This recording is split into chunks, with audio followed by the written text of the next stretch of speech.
Hi guys, samahan niyo ako maghimay ng malunggay.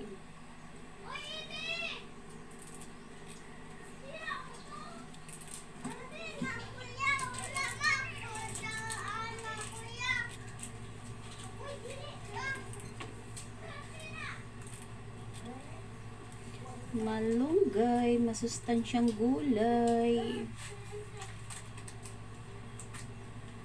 Gagataan ko siya guys. Tapos hahaluan ko siya ng pusit.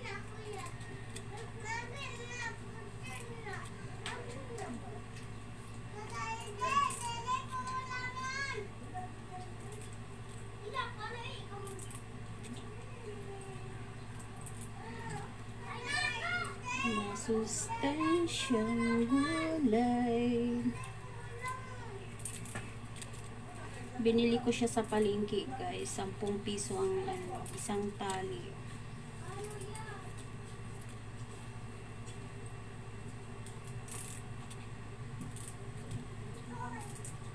Ito siya guys.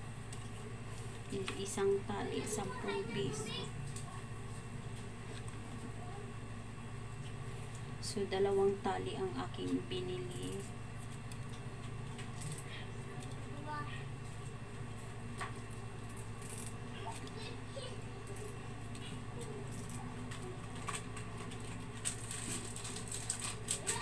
Ngayon lang ulit ako nakaluto ng malunggay guys. Napakatagal ng hindi. Last na nakapagluto ako nito nung pandemic pa.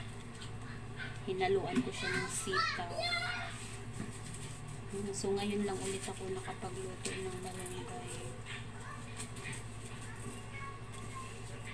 So gata siya guys. Hahaluan ko pa rin pala siya ng sitaw guys. Ang mahal ng tali ng sitaw ngayon, 30. Dati 10 piso lang.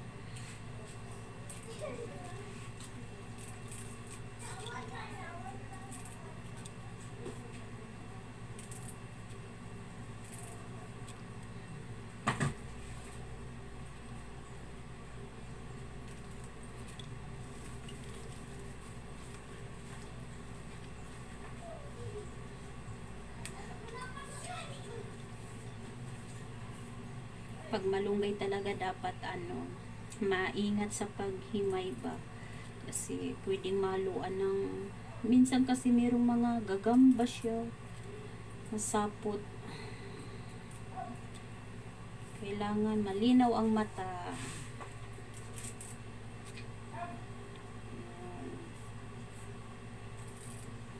Alam nyo guys, pag ganito ang ulam, lalo na paggata, natakaw akong kumain.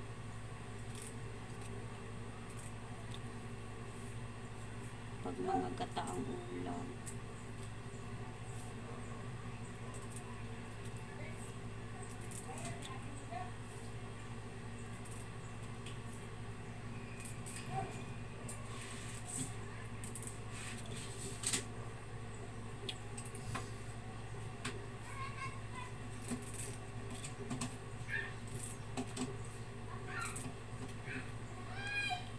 Malunggay ay masustansya.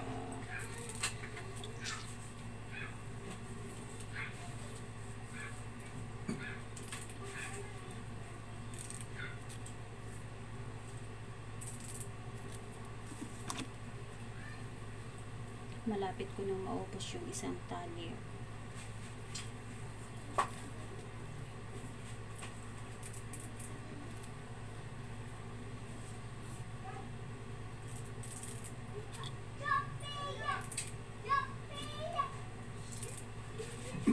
Malunggay. So, ayan guys, tapos na yung isang tali. Ito na yung pangalawa.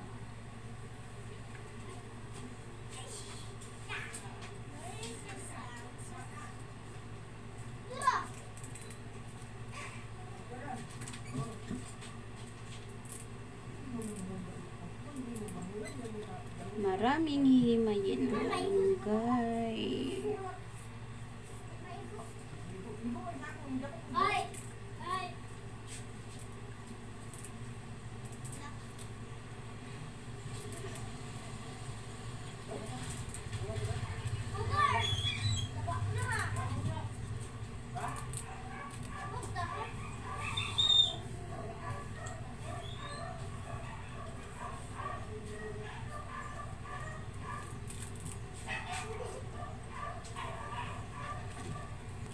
So, ito na guys, ang malunggay, nahimay ko na siya lahat. Sunod naman ay sitaw. So, ito nga pala guys, ang sitaw.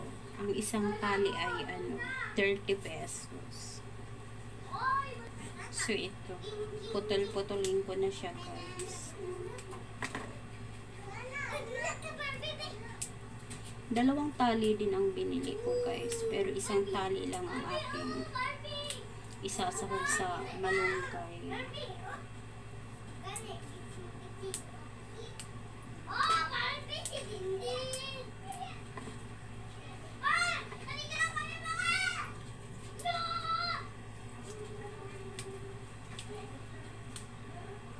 Masipag ako magluto guys pag mayroong iluluto. Char. Pag walang iluluto, so tinatamad ako. Sabi ganun.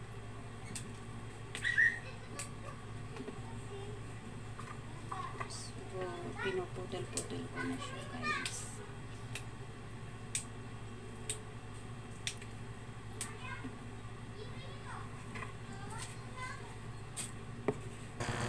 Alam nyo ba to guys? Ito ang isasahog ko sa malunggay sa kasitaw. Gagataan ko siya guys. Ito siya. Ayan. So pinapalambot ko siya guys. Kasi matigas to guys.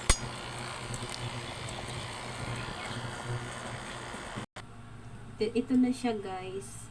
Hihiwain ko tsaka palalambutin ko ulit. So, ito naman ang sunod natin gagawin guys. Yung himasin ng niyog. Ito yung ilalagay ko.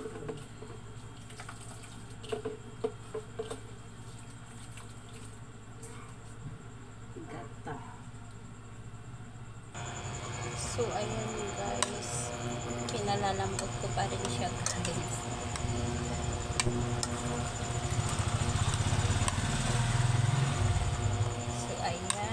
Bye guys, salamat sa inyong panunood.